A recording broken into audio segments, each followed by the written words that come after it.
రాజమౌళి గారికి రామదూత అంజనీ పుత్ర పవనసుతుడైన హనుమంతుని తరఫున నేను క్షమాపణ కోరుతున్నా. నాకు దేవుడి మీద పెద్ద నమ్మకం లేదండి. ఇలా అయిన వెంటనే కోపం వచ్చింది, ఇదేనా నడిపించేది అని.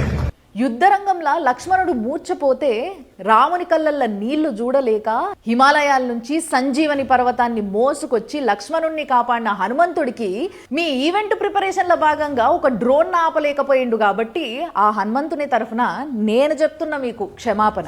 చూసి రమ్మంటే రావణ బ్రహ్మ లంకనే గాల్చి అక్కడున్న సీతమ్మ తల్లికి అభయం ఇచ్చొచ్చిన ఆంజనేయ స్వామి మీ ఎల్ఈడి స్క్రీన్ కి టైం కింద కరెంట్ ఇప్పియలేకపోయింది కదా. ఆ హనుమంతుని తరఫున నేనే క్షమాపణ చెప్తున్నా మీకు.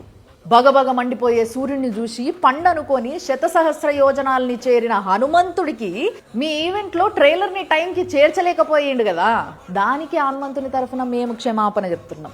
ఎన్నో సంవత్సరాల మీ కష్టం, వేలాది మంది చేసిన హార్డ్ వర్క్, మీ టీం తాపత్రయం ఇవన్నీ పడ్డ తర్వాత అయ్యో అనుకున్నది ఏది టైంకి జరుగుతలేదే అనే బాధ మీ లోపల ఉండొచ్చు. కానీ దేవుణ్ణి నమ్మేటోళ్ళు అయ్యో దేవుడా ఎందుకు ఇట్లా చేసినావు అని ఆయన మీద చిరాకు పడ్డా ఆయన ఒక మాట అన్నా అర్థం ఉంటుంది, అందం ఉంటుంది.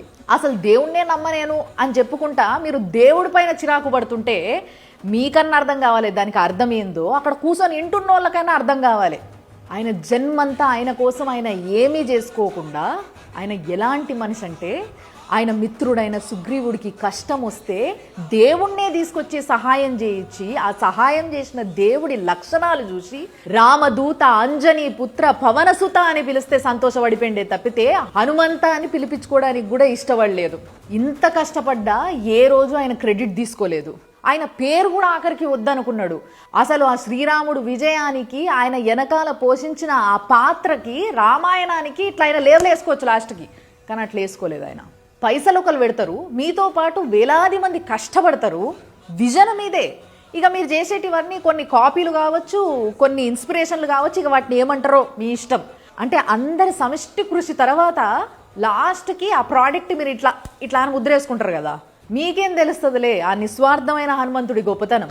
మనోజవం మారుతతుల్య వేగం జితేంద్రియం బుద్ధిమతాం వరిష్టం వాతాత్మజం వానరయుత ముఖ్యం శ్రీరామదూతం శరణం ప్రపద్యే.